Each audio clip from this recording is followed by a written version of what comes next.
of a different concept to the pitch night. So how many of you have been to a soup night before on a pitch night? Great. Welcome to new people. New people, what normally happens is after a process of being shortlisted of ideas, people come along and they listen to 4 ideas of things that individuals want to do to make Sheffield a better place or to set up their own business. And then the audience ask questions and decide and vote by a private vote to decide who gets all of the door money. And we typically have around about 120 people turn up to an event, and that means the pot has ranged anything from £430, I think was the lowest, and the highest £800. And so far we have funded 6 exciting projects, and just they're from everyday people that want to make a difference. So they've not necessarily got background and experience in the things that they've done. The Super Social is a way of us raising some funds to make sure that we can continue the work and also to spread. When we started this, we were told there's 105 Sheffield neighbourhoods. Who knew? And we recently got word that there's been a recount. Like, why do you have to have a recount? How many neighbourhoods are there? Oh, we lost some. We've just found another 40. So there's 140 odd neighbourhoods, apparently. So we really do want to make that spread, and we know that's a really big objective, but we're happy to let that happen over a number of years. So tonight is really about getting your input and make sure that we shape this in the way that you want to see it grow and develop. And also to give you an update of what it's like, so how easy it is to apply, who's involved, why they're involved, and what progress people have made with the ideas. So we've got 2 previous pitchers with us tonight. Sorry, 3. Sorry, 2 right now on the sofa. And the format's a bit different as well, so I'm going to be a guest. And may I introduce Jonny? Jonny is my business partner, and as far as Soup's concerned, has been very much behind the scenes, so I've been leading it, and we've got an advisory team and stuff, and Jonny's, if you like, my person holding everything up together and doing all of the social media and all the backup tasks to make everything happen.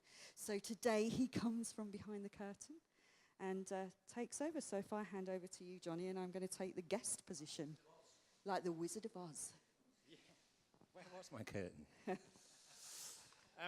Fab. So yeah, as we've explained, it's going to be a bit of a different format tonight, but we just wanted to get a bit of an idea of kind of why people might be here tonight. So obviously one of the perspectives you might be here for is because you've got an idea or the inkling of an idea in the back of your mind that you might want to pitch at some point, maybe. Are there anybody of that persuasion in?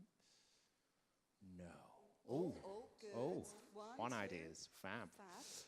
There's also potentially people in the room that haven't necessarily got an idea but would like to support or help out other people with their projects or ideas. How many of those have we got? Okay, I like this, like hands and half hands. And then there's just the potential for people being here that are just genuinely interested in what's going on with Soup or how they might get involved with the actual Soup project rather than the ideas themselves. Double hands from Lahari at the back. Yes, quite a few people as well. Cool.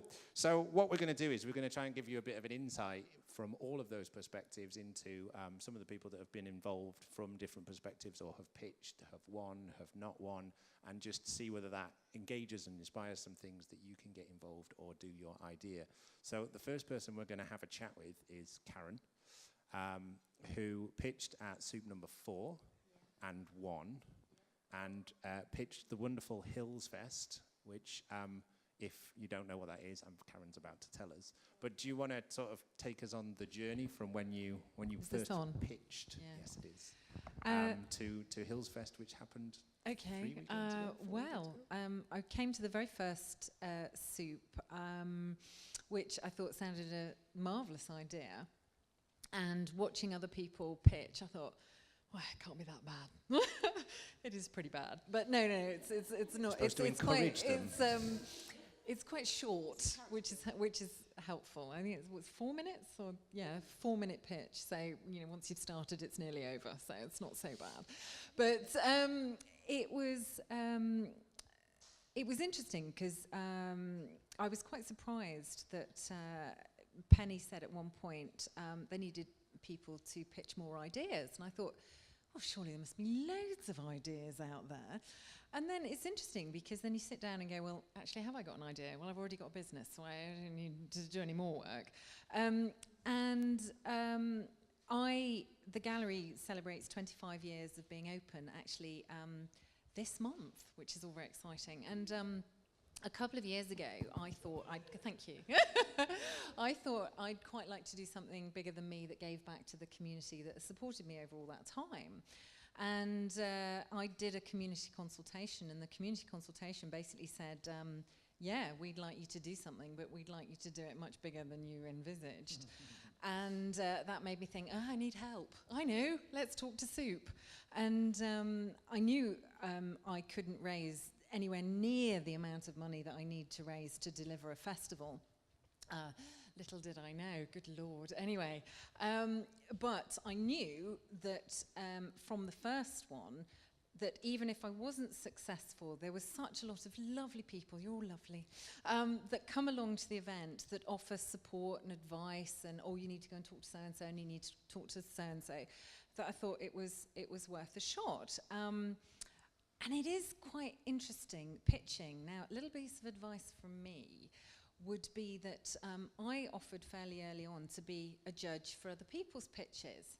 Now, if you've ever read other people's pitches, it's quite interesting how you make a decision quite quickly, which actually helped me inform me about how to do my own pitch, if that makes sense.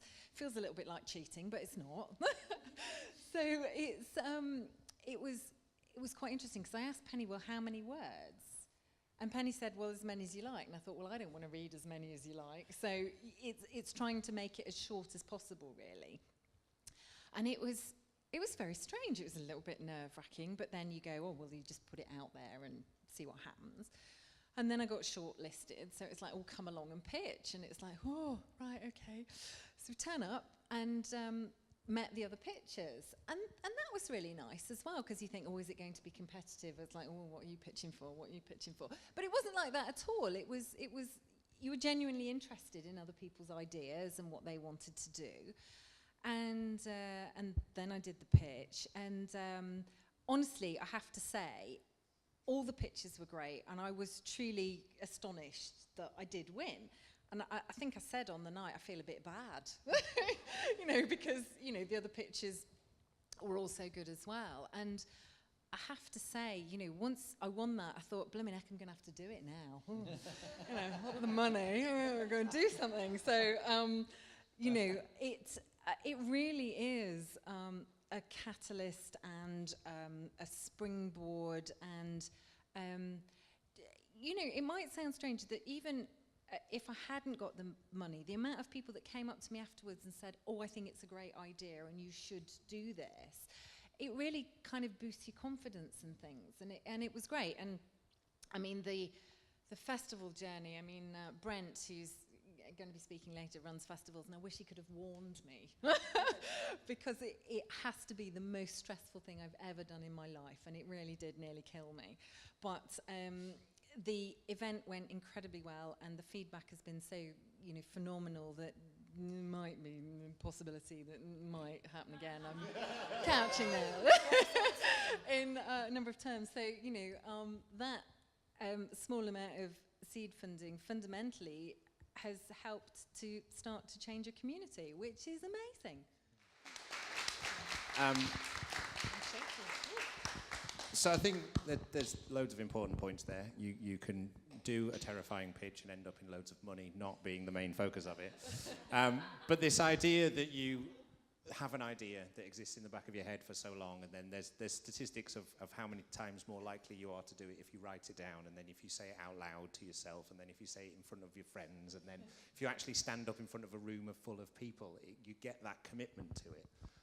But that obviously can be a scary thing, so we don't throw you into the deep end of the fire. Do you want to briefly explain, Penny, how the process of actual support in before you do the terrifying thing on the foot high stage? So we don't just push people up onto the podium.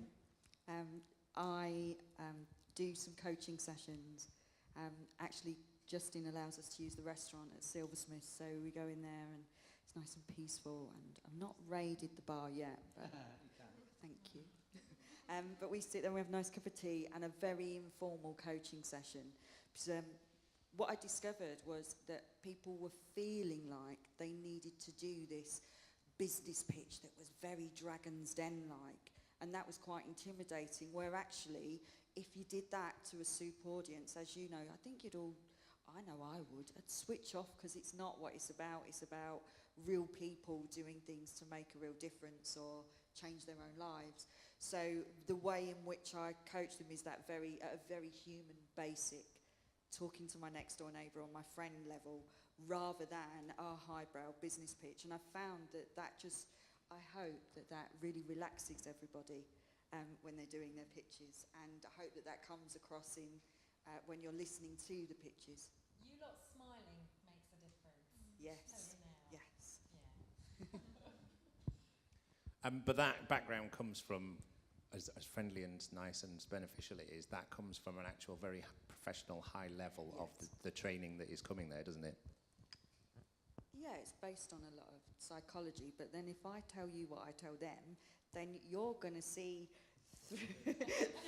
No, what I meant was the skills that you learned that you were passing on came in at a very high level. I've not just made a load of stuff up, but yeah, it's all based on good stuff. So, all right, one of the hacks that you get brain hacked. The hacks about the say that imagine statement. So yeah, it will say like for the closing pitch, like imagine. But I won't give any more secrets away. I'm not looking for secrets. I was looking for the story about how you learnt the skills in the first place. Oh, you're not going to make me. But talk about yourself. That's what Can you tonight is tell it? about. Well, it's your story. I'm here to ask the questions. You're supposed to do the story bit. He never told me that he was going to do this bit. I will get you a dictionary and you can look up the word interview. You are more than welcome to. When I was a little girl, I wasn't a very lucky little girl. And then when I grew up, I had some really interesting opportunities. And one of those was have any of you heard of something called The 7 Habits of Highly Effective People? Classic book. The author of that, Dr. Stephen Covey, he taught me everything that he knew, and I became a licensed trainer to go and do his work, his training. So the 7 Habits, what matters most. In my career, before I turned, I don't want to call myself an entrepreneur, but before I turned self-employed, which was quite Put down the time. shackles of the corporate sphere. Turned off the corporate life, which I rejected to do good work. Just because Is we're in a that church. Yeah, that's fine. Yeah, we crowbarred the story out in the end there. Thank you very much. Another person we've got is Justin, that provides with Lee and team at Silversmiths the amazing soup that we have. Delicious soup which there is plenty of this evening, so you will be invited to have more in a moment. Obviously, we couldn't deliver this without you, and it's amazing involvement. But if we could take you back to that first point, because you were one of the first people that came on board with this whole silly idea of doing this thing, to when Penn sat down, what did she say that meant you go, yeah, that sounds like a good idea, I'd love to be involved? Well, I mean, the idea that she presented at the time seemed very, it seemed like a concept. It seemed like quite a far-out concept. And I honestly, at the time, didn't think it was something that might have legs. I thought this enthusiastic woman who clearly was highly intelligent had this idea that made a bit of sense to me, but I just couldn't see it. I couldn't picture this. I couldn't picture how it would actually work. I'm telling you this now. You don't know this. But what it was this sort of law of attraction that made me see in Penny that this is something that could work. I didn't know how, but I could see it could work. And that's kind of how I work. That's the person I am. It's like you just said, if you think it, it's never going to happen. If you write it down, if you tell people, if you tell your friends, you tell people, I'm completely a believer of that. And that's what led me to eventually have Silversmiths. And I could see that in Penny. It's like, right, this is the idea. This is what it's all about. This is the concept. And this is what it's going to be. And I had no idea how she would get from A to Z, but I absolutely believe she would get from A to Z. And that's what allowed me to say, yes, okay, yes is the answer. What's the question? That's kind of what I'm like with you all the time, isn't it? It's like, yeah, exactly. It's like, okay, we'll do it. Exactly. So that's where the journey started, with me thinking there's a concept here that sounds really interesting. I understood what the goal was. I understood about Detroit Stoop and where it started. I looked into that, researched it, understood it. But again, I still had no idea how it was going to manifest itself in Sheffield. And I was unsure how Sheffield would respond to it. I was like, well, are people going to turn up and give a fiver and listen to people? And are people going to turn up and pitch? And is it really going to work? And it's literally blown my mind how it has developed and how it has worked. It has been phenomenal. There's when there's people queuing out the door, like 5:30, banging on the door to get in. There's standing room only. It's quite insane. And every time I come, I'm shocked. I've got to say, it's like, this is amazing. I do know that we need to take that to the next level. I do know that we've got to get that word spread further. It feels at the moment like there's the privileged few that get this, and it needs to break beyond those boundaries. And I think that's very much the next step that we need to take. I don't think it's going to be hard, but I think it needs to be done, because I think it's reached a point where the evangelists that are here need to bang the drum, because once you've come, once you've seen it, it makes perfect sense and it works. So we need more of that. I think the thing that has been that's kept me going and kept me attracted to it, it's being part of something which is part of Sheffield's growth as a community.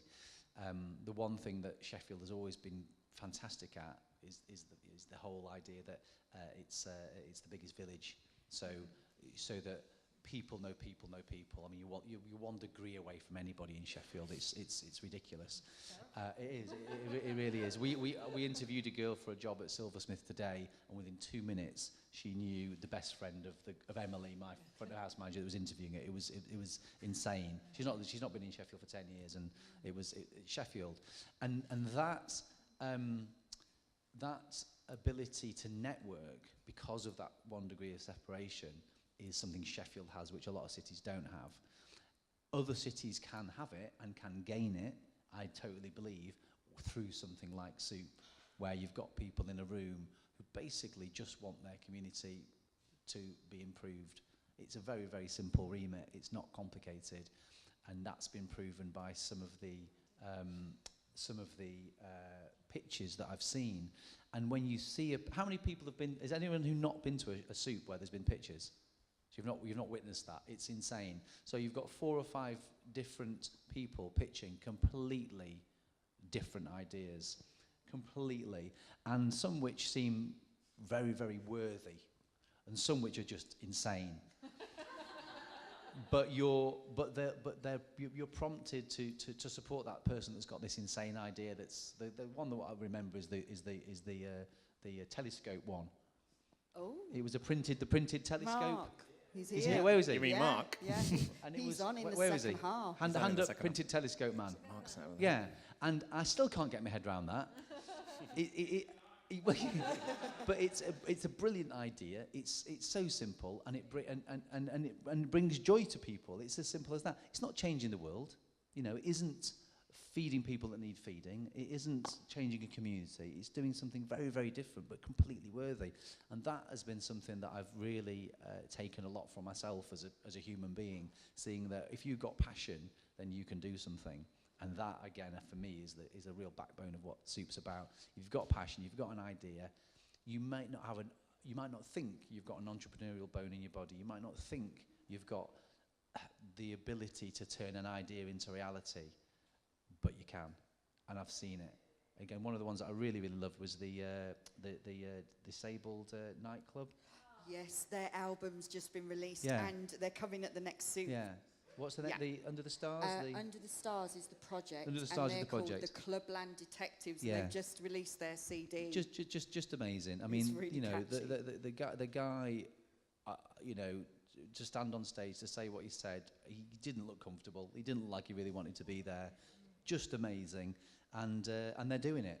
So things are happening, tangible projects are happening. What you did is just phenomenal. And you, like you said, you were shocked you won and you had to do it. And Mark was at HillsFest, wasn't he, as well? Was he? Brilliant. Yeah. And so things are happening in the community. So for those people who are thinking of doing it in other places, is it within Sheffield that you're thinking of doing it? Was that, did I get There's a lady over here. Oh, was it? Someone put the hand up when they were... This lady here with the yellow sleeves. No, you were thinking of pitching, I think. But was there anyone who was thinking of actually starting a soup in the room? Right. So, you know, what it can do to a community is tangible. It makes a difference. And it's a good laugh at the same time. And that's why I keep doing it, and that's why I keep coming back. And I'd like to personally thank you, because what Justin hasn't said, he's also on my advisory team.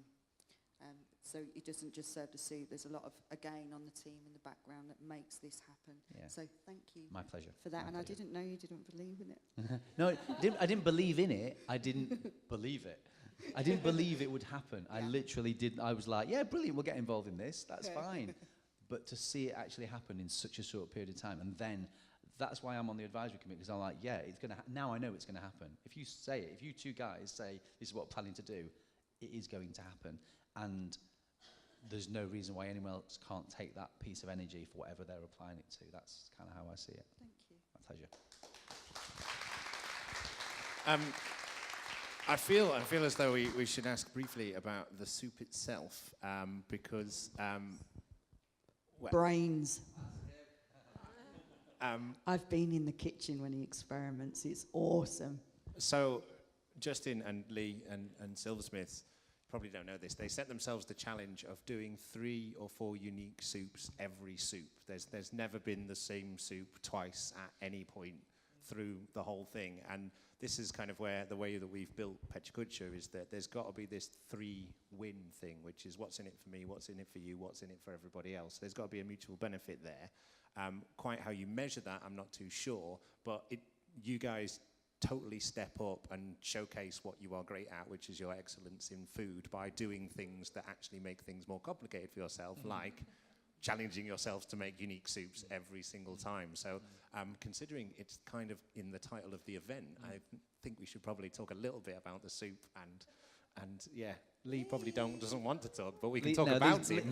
I won't make Lee chat if he doesn't want to. But I hope, and I hope Lee will agree, the reason he enjoys doing it is because it's exactly that, is that challenge for creating the soups. I mean, he's a very, very creative person, and I think he enjoys working with Penny. He sees what we're doing, and another reason that I've been so heavily involved in soup is for the staff, because you enjoy doing this, right? I mean, it's something very, very different. He sees the look on people's faces. He sees what he's being part of here. Emily is gutted she's not here tonight. She always wants to come down, but she can't be. Emily's the front of house manager. The other members of staff sort of see us going off, coming back and talking about what we've seen, what we've done, and seeing the staff get something from it is just fantastic. And it's worth pointing out, they donate their time. Yeah, absolutely. Yeah. Lee's here, the staff are here. They want to be. Absolutely. And, you know, he's beavering away. I've got this soup, I've got that soup, I've got the other soup. And that is something that, you know, hopefully will just continue and run. And you don't have to be shy. When you taste the soup, right, it is perfectly fine. In fact, the chef will laugh and smile and be really chuffed if you go back and try each of the soups. Yes, absolutely. You don't have to be polite here. Try the taste test. Less Britishness. Yes. Fantastic. So thank you. Jonny, just as there are people that have not been to a pitch night before, it might be worth just quickly sharing what the winning pitches have been, because we've done 6 events, so... I like the fact that you've quickly asked me that, because I'm likely to remember it if it was the other way around. I call Jonny number 5, if anyone's seen the film. So, soup number 1 was Joe and the Junk Food Project. Yeah. Soup number 2 was the Clubland Detectives, and they made their album. Soup number 3 was... Soup number 4 was Karen. Soup number 5 was... which order was it in? Soup number 5 was Portland Works and the Makers. Soup number 6 was... So what was 5? The Makers and Hackerspace at Portland Works, so they got their money for the second space. Soup number 6 was Rave Cycle. The soup 3, of course, was Vanda in the room, the easiest one to get. Damn it! Give that man a beer.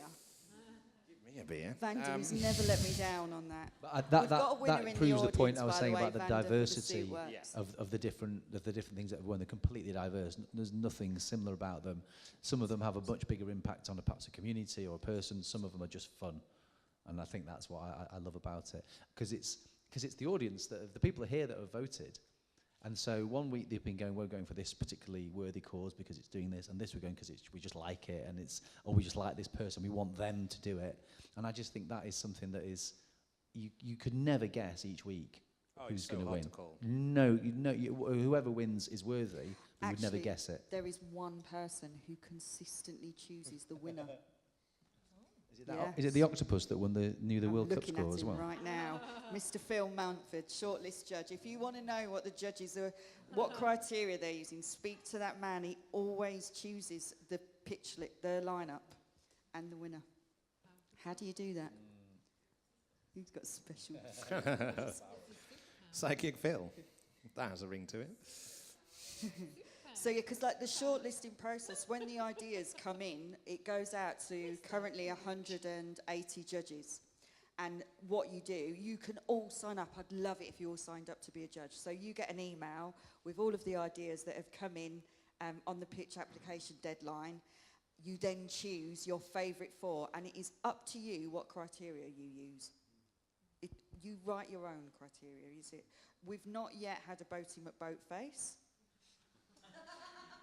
But we've not had any ideas in that are Boaty McBoatface either, so that's great. And I always, Sundays is when I get the results in, and I sit and I cry at the emails that I get in, because people go, thank you so much. We've been talking around the dinner table with my teenagers, and they've really engaged in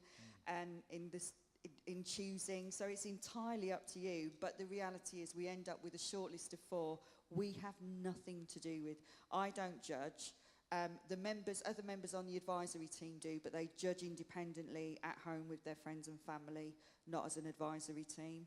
And it's a good job I don't judge. 1, I'd never be able to make my mind up. And 2, there's been 2 occasions where if I did have to do my vote, it would have made a difference to the shortlist. So I'm glad that I don't do that. Yeah, it can be really close, judging to shortlist and also judging on the night as well. There's been 2 occasions now where there's literally been 1 vote in it. Yeah. Last time we had to do a recount. Yeah.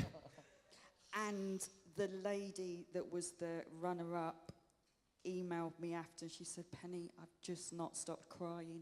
I forgot to buy my vote. Because you are allowed to buy your own vote. So, you can use dirty tricks campaigns if you want. You get all your friends down in the audience. You can vote for yourself. I'm messing You can around, encourage your but friends you to come bring down your and they own- can pay and they can vote. Your friends, you can encourage But it's your a friends secret to come ballot. down You don't and know whether they're support. going to vote for you. So once you've got your shortlist sorted out, you can then encourage all of your friends to come along. There are no rules. It all self-regulates, and the right people always win. So, but yeah, can you imagine? I just so felt for her. I do not have a clue what we would have done in that situation. What we probably would have done was made you lot decide. What do we do now? But we probably do need to work out what do we do if there's a tie-break situation. We thought it would never happen, and we've come close to it twice. And had she have... Oh, go on. But then you're disclosing who votes, and the idea is it's private. See, what if you came to vote for Richard and then you liked Karen more? So you was like, of course I voted for you, honey. And you voted for Karen.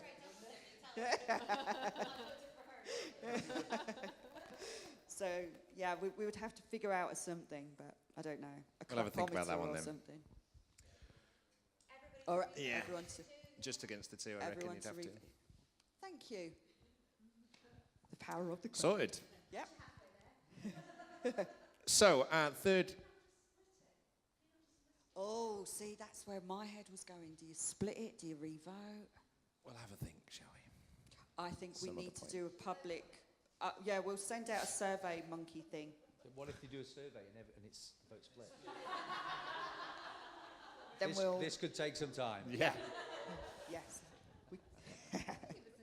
So our third guest that we have on us with the sofas is John. John and Jen pitched at Soup number 2, and you pitched Pending Coffee, which everyone might not know about. So do you want to give us a quick insight into what Pending Coffee is? Okay, hello everyone.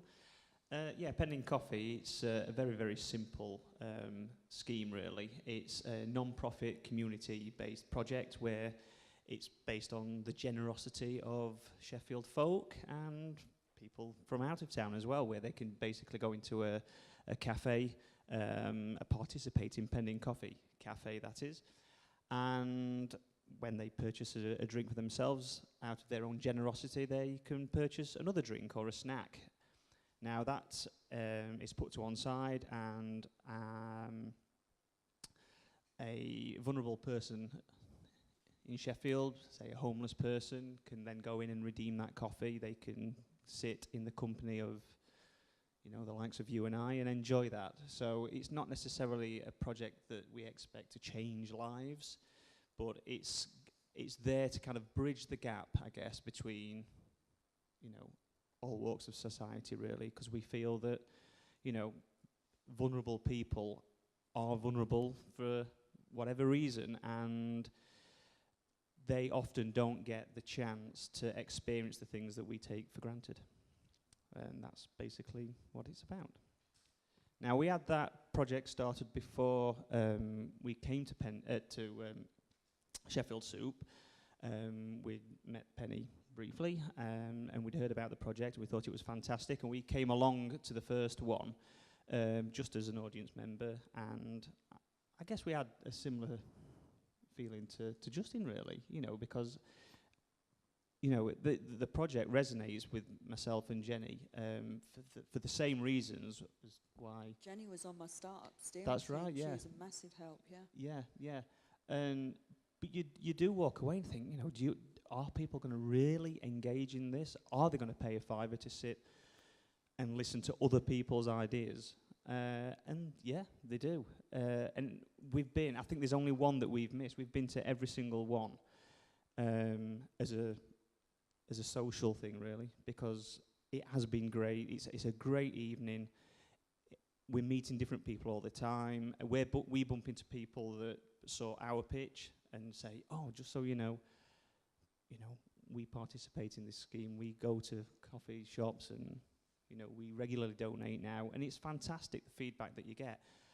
And I remember, you know, ignore Penny when she says it's not a nerve-wracking experience. It is nerve-wracking experience when you're sat on and it literally is a soapbox, isn't it? But within 2 seconds, you're as comfortable as anything, because, you know, as you say, that the smiling audience there and the confidence that you just suddenly comes into you. You know what you're going to talk about. So you're just basically talking about what you already know. And then there's obviously the opportunity for the audience to ask you questions. So if there's anything that you've missed out, you know, you get to answer some questions anyway. So no one goes away scratching their heads thinking, well, I've no idea what that was about. So within just a few minutes, everyone knows what it's about. And it's just an absolutely fantastic opportunity for anyone that's got an idea, no matter how crazy or small they think it is, to just give it a go. Because there is a judging process before, as Penny says, and you'll surprise yourself, I think. So. Thank you. Yeah, just going through that process of actually breaking down and writing down what you're actually thinking of doing can help articulate and bring that idea closer. And obviously, the idea that you guys had is actually part of a wider network of stuff happening. Right, that so it wasn't you don't necessarily need to have a unique idea. It's just something that you want to see happen here, and you guys have kind of tweaked that for Sheffield and adapted that and made that happen now. I mean, how many coffees do you reckon you've served? Oh, you know what? I couldn't even come up. I couldn't, because, I mean, the good thing about it now is, I never thought with that idea that we would win, and I was right, because we didn't. We came third. But, you know, we didn't leave thinking, okay, we've lost. And if I'm being completely honest, I'm kind of glad that we didn't win, purely because if we'd have won that money, then we thought, well, what would we invest in the project? with that money. And we'd already thought about it, obviously, prior to doing the pitch. We thought, well, there's a hell of a lot of marketing we'd need to do in order to expand on this. But I'm a bit of a believer in, you know, I understand how marketing works. I understand, you know, I value it and I appreciate it. But then I thought, you know, I'd rather be giving the people, you know, whose lives will change in a small way, that money, rather than doing it on sort of printing and promotion and God knows what else. So, yeah, the idea sort of started in a couple of countries in Europe, I believe, and we'd done a few projects for the homeless. And my love of coffee, we thought, I wonder if we can kind of merge the two things. And Jenny did a bit of research, and she'd found out about this pending scheme happening somewhere else. We thought, has Sheffield got something like that? And it hadn't. I know people have tried it in the past, but it's never really took off. So we thought, well, come on, we'll give it a go. And after seeing the first soup, we thought, you know, are we being a bit of a fraud coming along and putting this idea forward? Because it isn't actually our idea. Yes, we've tweaked it. And we spoke to Penny about it. She said, no, it's perfect for you. Come along and do it. Obviously, she set us up. We lost. But, you know.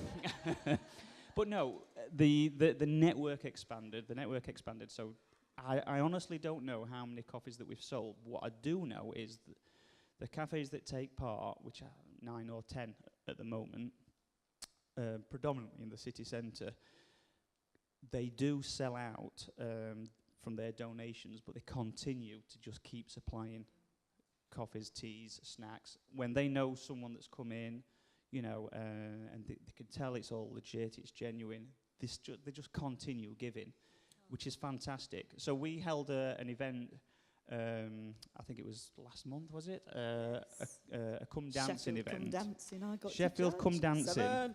Loved it. Again, another idea that I believe existed somewhere else, I'm not quite sure.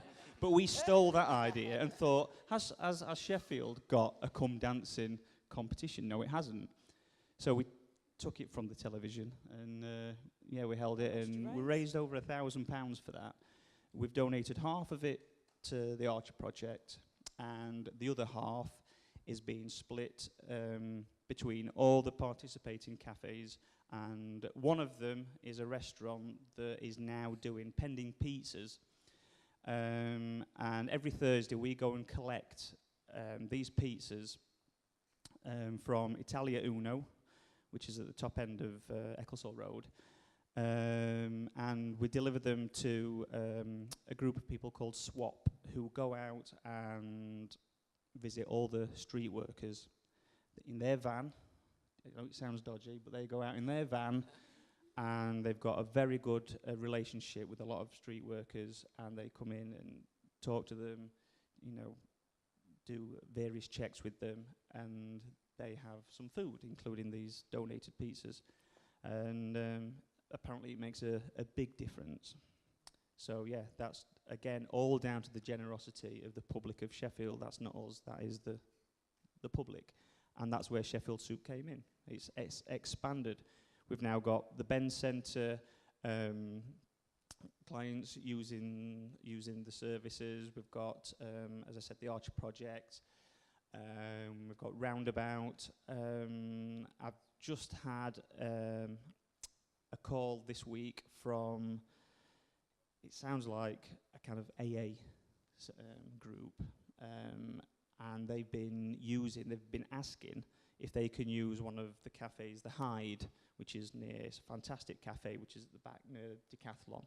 It's relatively new, but they've embraced it, taken it on board, and a lot of their service users have been going in, and they contacted me and said, you know, would we qualify for these pending coffees because, you know, of their situation at the moment.